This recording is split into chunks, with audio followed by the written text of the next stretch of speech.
A criação da Liga Camponesa do Rio Grande do Norte aconteceu primeiro porque havia no país inteiro o movimento das reformas de base. O povo brasileiro se levantava como que num bloco só, buscando justiça social a partir dos campos e tal. Então eu, na qualidade de presidente do STI da Extração do Sal de Macau, resolvi fundar em 1960 os dois primeiros sindicatos de trabalhadores rurais do estado. Um no município de Açu, que recebeu o nome de Sindicato dos Trabalhadores na Indústria da Extração da Cera da Carnaúba do Vale do Açu, e outro no município de Afonso Bezerra com o nome de Sindicato dos Trabalhadores Rurais do município de Afonso Bezerra. Então, em seguida, aqui a Arquidiocese tomou conhecimento do fato e foi ao Rio de Janeiro, o governo Jânio Quadros, e trouxe uma carta sindical, que eu chamo de sui generis, porque a lei não permitia tal acontecer, abrangendo 15 municípios de uma só vez, em que encampou os dois sindicatos que eu havia fundado. Eu tive que esperar que as coisas acontecessem para ver se os sindicatos iam funcionar. Cheguei à conclusão que não. Então fui a Recife e procurei manter o entendimento com o deputado Francisco Julião, pedi para ele me levar ligas básicas, né, que havia na região lá.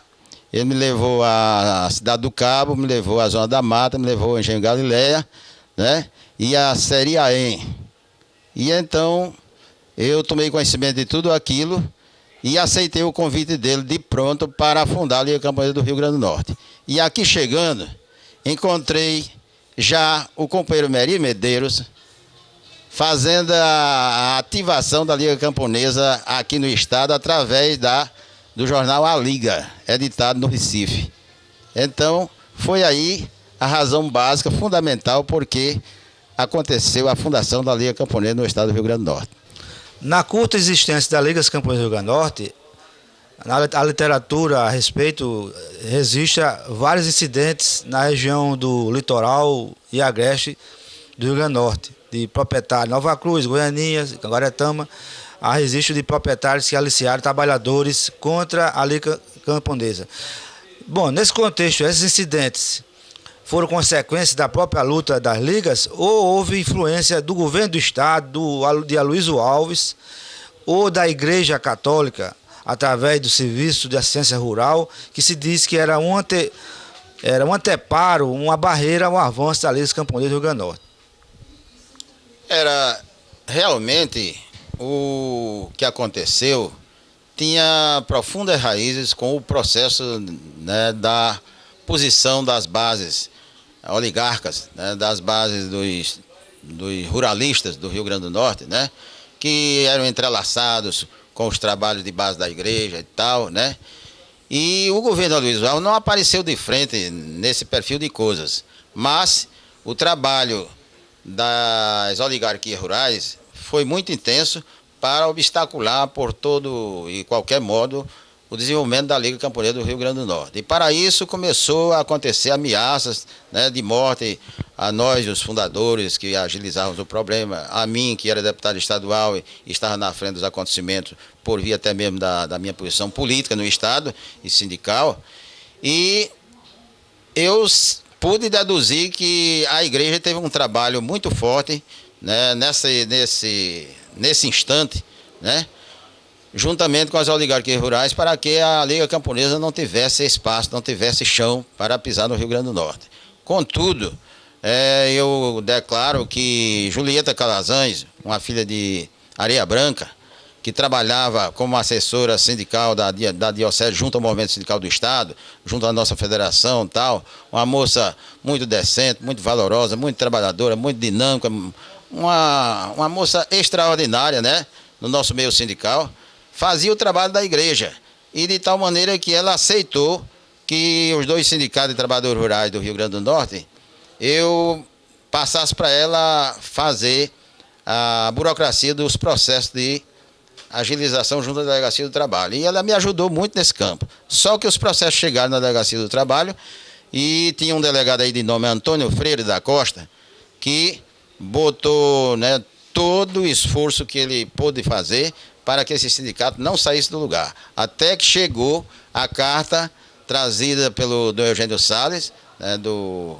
Ministério do Trabalho no Rio, em 1961, né, cobrindo os 2 sindicatos de trabalhadores rurais. Foi aí que eu tive que sonhar com a Liga Camponesa do Estado do Rio Grande do Norte, porque o nosso objetivo, o nosso desejo, o nosso sonho era fazer chegar a justiça social aos campos do nosso estado.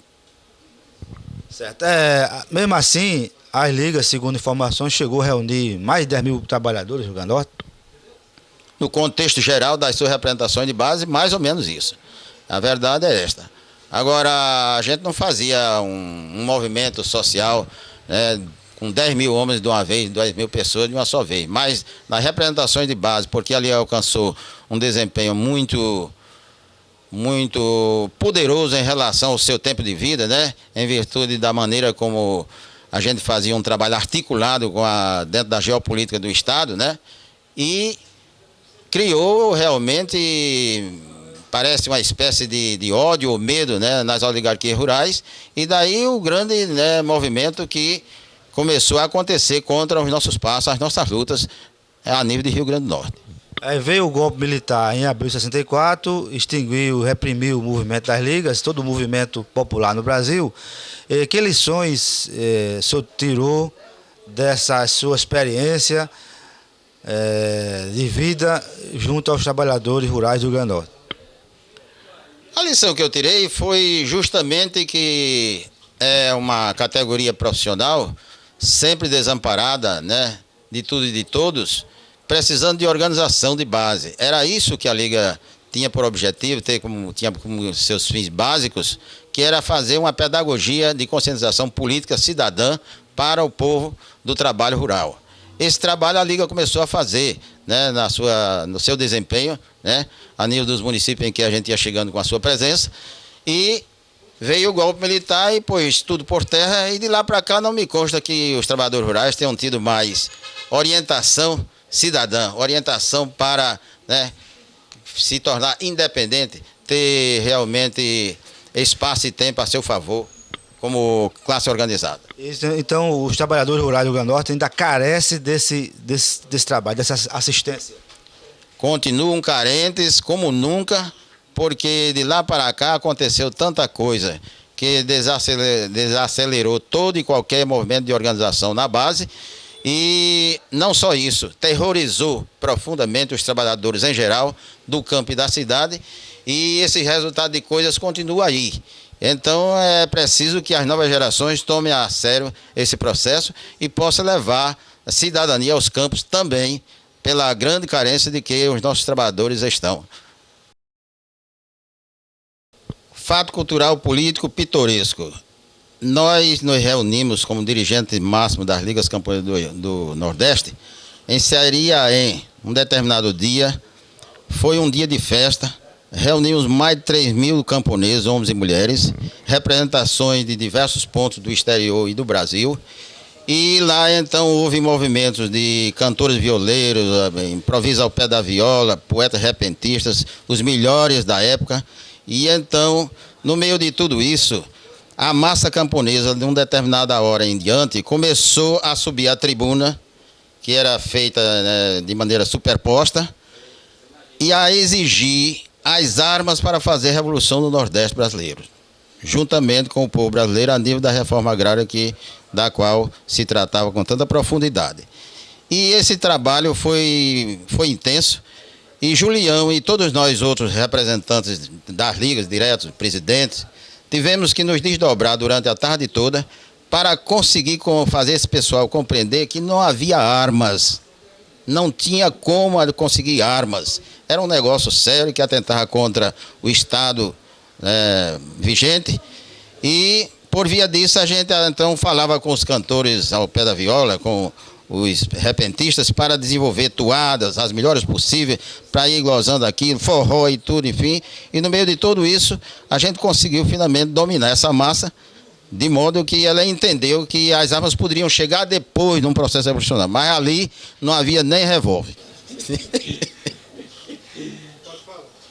Bom, o segundo fato é que, conversando com o deputado Francisco Julião, em Recife, no Hotel Guararapes, ele começou a falar sobre a grande cultura, que era Câmara Cascudo no Rio Grande do Norte, homem de grande evidência das letras nacionais e já no exterior e tal.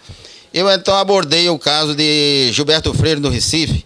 Eu digo, e o doutor Gilberto Freire aqui, esse homem que vinha do patriarcado dos engenhos e tal, né, aquela obra que ele produziu toda, ele disse, olha, não me fale nesse homem, porque quando ele produziu Casa Grande e Senzala, que ele lançou o livro, no dia do lançamento ele devia ter morrido. Eu achei aquilo assim, então, Julião, por que isso? Porque a partir daquele momento, ele só escreveu obras para desfazer todo o trabalho que ele fez no Casa Grande e Senzala em favor do povo brasileiro e dos nordestinos e da nossa origem histórica. Aí eu digo, mas rapaz, tudo isso? Ele disse, sim, porque o homem faz uma obra de suma importância daquela e depois começa a trabalhar, a produzir obra para desfazer, devia ter morrido quando lançou aquela obra. Floriano Bezerra de Araújo nasceu no município de Açu, às margens da Lagoa do Piató. E com 1 ano de idade, meus pais me levaram para Afonso Bezerra, naquela época Carapebas, em 1927, 28. E depois, então, fui novamente levado para o Vale do Açu, 1938. A partir daí, fui para a cidade de Macau, acompanhando meus pais, doente grandemente de paludismo, toda a família. Fomos então procurar a vida na cidade de Macau. E a partir daí foi que meu pai entrou no movimento das Salinas e fundou a Associação dos Trabalhadores da Industriação do Sal de Macau. E aí teve a sua vida sindical muito agitada. E eu cresci naquele tempo, né, de agitação do movimento dos trabalhadores das Salinas e também fazia vida camponesa com meus avós. Até os 15 anos eu passava todos os invernos, 4, 5 meses, todo ano eu passava com meus avós numa fazenda chamada Floresta, no município de Macau, hoje chamado do município de Afonso Bezerra, Fazenda Floresta. Então, foi daí que em 1953 eu entrei na vida sindical, fui eleito vice-presidente do STI da Extração do Sal de Macau, meu pai na presidência, e daí então tive 10 anos de vida e luta sindical intensa, né? Fui eleito presidente 4 vezes, era mandato de 2 anos, e nesse meio tempo fui eleito deputado estadual e reeleito.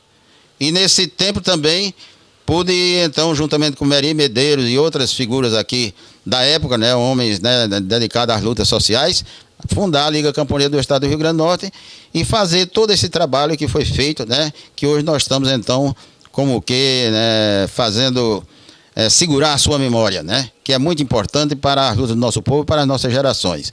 Então, o meu trabalho na Assembleia, por exemplo, era reivindicar o povo, os trabalhadores de modo geral, junto à Previdência Social. Naquele tempo eram diversos institutos, os IAPAs em geral, IAPM, IAPI, IAPC, IAPTEC, sai por aí, né?